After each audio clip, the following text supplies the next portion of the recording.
What's up everybody? My name is Elliott, but you can call me the Motory Notary. If you want to, you don't have to. Nobody's making you. Anyway, today, if you can't tell by the thumbnail, I recently had a very special opportunity to drive an extremely special SLR McLaren. So you might be wondering, why are you standing in front of a Prius? Well, that's because this car serves as a palate cleanser for the overdose of sweetness that you're about to witness as we transport ourselves to Atlanta to Ed Bolian's house for a taste of the simple life. Check it out. Now, if you guys recognize the iconic garages behind me, you'll know that I'm at Ed Bolian's house of VinWIKI.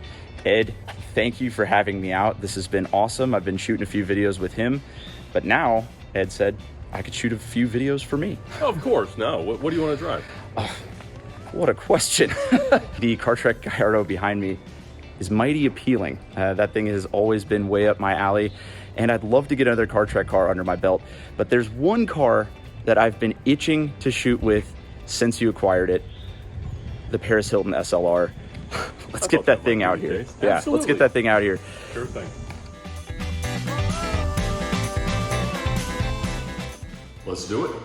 Okay, I like the order we're doing it. I'm driving it first and then looking at it. That's the most important part, right? Yes. Hop on in. The doors.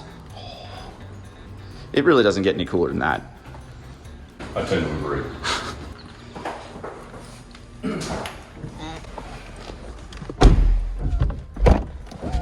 I forgot the key.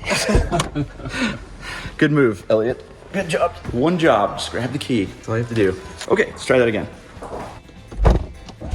Okay, I've always wanted to do this. You actually have to put the key you do have to put the key in? It's not full, proper keyless go. So apparently you have to put the key in. That's it, then ignition on. Careful. Oh my goodness. You know how to drive a car? Yes. Believe it or not, yes. So now we're good. Now I can do Now you can do the fighter jet thing. I've been itching to do this since I believe I was 14. There you go. Wow. All right. Absolutely. Let's do this. All right, now we're on the road in the SLR. Wow. I'm not even trying to get on it right now.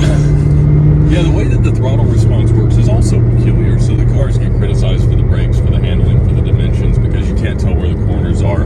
The brakes are bottom hinged on the pedal, and the engagement is extremely peculiar. And you have to put so much force onto the brake pedal in order for anything to happen, even hold it from creeping away at a stop. I'm feeling that in just this brief drive so far. And you're right, the dimensions are C4 Corvette-like, but times 2. Right. Like, the hood disappears very quickly in front of you, but you know that there's like 6 more feet of it. Correct. And Correct. You're very aware of it. But, oh yeah, the brakes are very first-gen carbon ceramic-y, but also mixed with like a diesel truck. Yeah, it's like the only way I could describe that.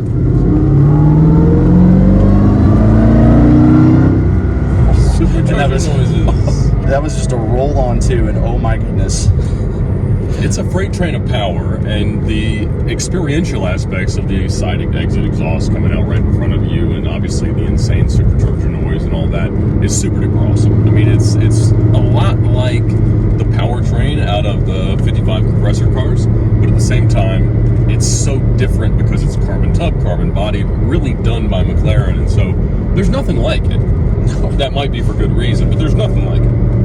No, and like I said, the automaticness of it actually makes it great for when you're not on it all the time. I mean, it's just kind of driving like a early, mid-2000s Mercedes, just with the visibility that you know you're in something very, very special. Well, and when you think about the hypercar holy trinity of the mid-2000s, which was not a term that was used, obviously, until the 1918 LaFerrari P1, but there were 3 cars of this stature released at the same time. And when you look at the transmissions of a Carrera GT and an Enzo, both offer a lot of reasons to complain. So the way a Carrera GT transmission works, like you can't give it any throttle from a stop, the clutch is too small, the computer has to control the slippage. It's okay, but it's a lot to get used to. Similarly, an early first generation single clutch sequential in an Enzo, not all that much fun.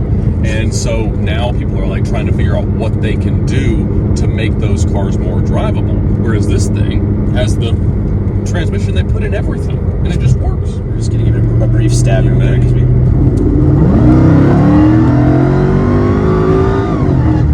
Okay. Long gears also. I guess I can see how Paris Hilton got a DUI in this. Well, sure. You get a few in you, and that you just do it all the time. Oh my goodness. It's so muscle car like, but not at all. I know that that's probably the worst description ever, but boy, do Germans do muscle cars right. It's like a gentleman's muscle car. It is. And it's very hard to describe to someone who hasn't driven one, right? Because like when you're trying to express like what is it like to be in the car? Well, it's not like any other cars. It's not just like a bigger, faster SL55. It's not like a comfy Carrera GT. It's weird in every way. Yeah. And when you think about owning aging supercars, one of the things that I really want is something that makes a drive like this, just a mundane run through the countryside, feel more different than just driving an Audi or a normal BMW or whatever. And so I think that this does that exceptionally well. It makes the drive special. I would say so. I would call nothing about this drive for myself mundane due to the SLR aspect of it. Right. And unlike its kind of similar vintage Mercedes brethren, it actually has a fixed suspension. And so it does not have an ABC hydraulic suspension. So it's a little softer in the rear than I would like, but once you get it settled into a high-speed curve, it is stuck down and predictable. That's great. It powers right through it. It does have great grip. It's not a slide around a turn sort of car, but at the same time, it is predictable enough. And dimensionally, it's so strange that you're sitting on top of the rear axle that it takes some getting used to. But once you become accustomed to it, so at this point, I think I'll put 3,000 or 4,000 miles on the car. It's great. For a guy who's just now driving it, I'm still just like, SLR. Like I said, I'm so nervous of other traffic. Oh, sure. Knowing that they can't even begin. That doesn't get old. It doesn't. Yep. It's a very approachable car. I mean, we drove it to dinner last night, and you can park it anywhere, and you can, generally see out of it. So there's a lot of merit to it. And you think about the competitors to this car when it was really brand new. They weren't exactly an Enzo and a Carrera GT. More so, they were a 599 and an LP640. And I have all three of those, and I love how different they all are in the way that they solve the same type of problem. It's like a general touring car with a lot of power and a big engine. They all do that, but they do it very different. I do like the approachability of this one. I think that's the best way to put it for sure. Thank you, Tyler Hoover, for finding me this one. I've thoroughly enjoyed it. Yes, thank you, Tyler. So, the driving experience, almost indescribable, but very, very cool. But there is one thing I've wanted to do with this car since I heard about it from Ed. Is if you've been a fan of my channel for any length of time, you know that I love to do a little segment called Other People's Cars, where I rifle through cars that aren't mine and look for personal items and see what's going on in there. And this car has quite the history with the Paris Hilton ownership, the Britney picture, the Lindsey Lohan picture. All of this took place in this car, and this car happens to be the one I want to do in Other People's Cars with more than anything, because what is there to find in Paris Hilton's X car? Let's see what we can get into. Without even getting into it, this car looks so cool with both doors up. Absolutely love it. But the thing I'm most curious about is what's possibly underneath this seat. So, there's got to be some loose jewelry or something in here. There has to be drug memorabilia, some remnants of something. There's a piece of paper, but that's almost assuredly a rally remnant. I'm really looking for a diamond necklace. Maybe a used condom. I don't know. Unfortunately, no dice, but I guess I can try the same thing on the driver's side. Totally off subject here. I never noticed this about these seats, but they have like a carbon insert because they are, carbon bucket seats, and I never knew that showed through. I always thought they were just kind of these leather seats. It's one of those details you don't notice until you're up close. This is where Paris Hilton would have been sitting, so even higher likelihood of jewelry, paraphernalia. Darn, nothing. That's a real shame. I was thinking this car's gonna be a gold mine. Let's pop the trunk though, just out of pure curiosity, because I don't actually know what the inside of the trunk looks like on an SLR. Of course, here you have your active aero, which is something I'm a huge fan of. And, well, this is it. I actually imagined it to be a lot bigger than this, but it is still very sizable. You could actually put luggage in here, which is reassuring. Naturally, you got your painter's tape. You always want to have that on hand with an SLR. Oh, it even has a CD changer and a 12-volt outlet for when you want to go tailgating in your SLR. Of course, kind of the key feature for a lot of guys on these cars is the side exhaust, and look at that. It's like that on both sides. It is so, so cool. And from the inside, it's actually really good sounding. I remember thinking these cars were a little quiet on the outside, considering how close the exhaust is to everything, but it sounds really, really good.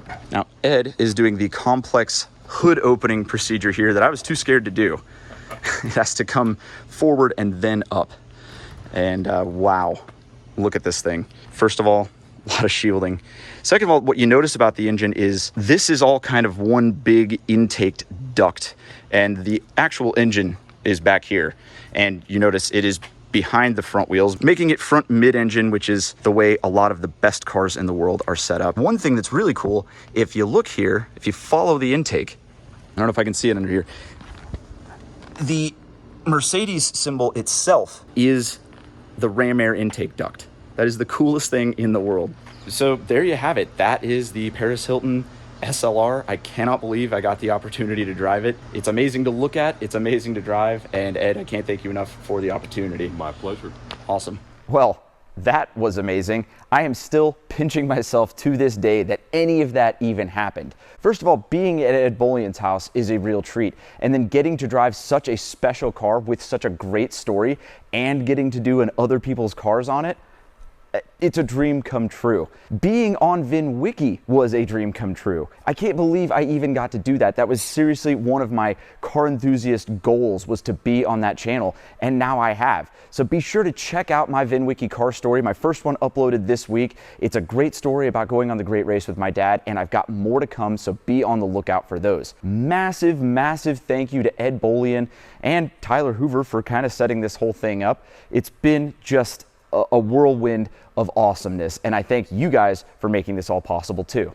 Anyway, that's going to do it for this episode. Be sure to follow me on Instagram. I try to post little previews of upcoming episodes as well as snippets from my car life there. Like me on Facebook. Join my Facebook group. It's a fun place to share memes, and I'm almost always in there interacting in the comments. And other than that, be sure to like, comment, share, and subscribe on this video. It greatly helps my YouTube performance.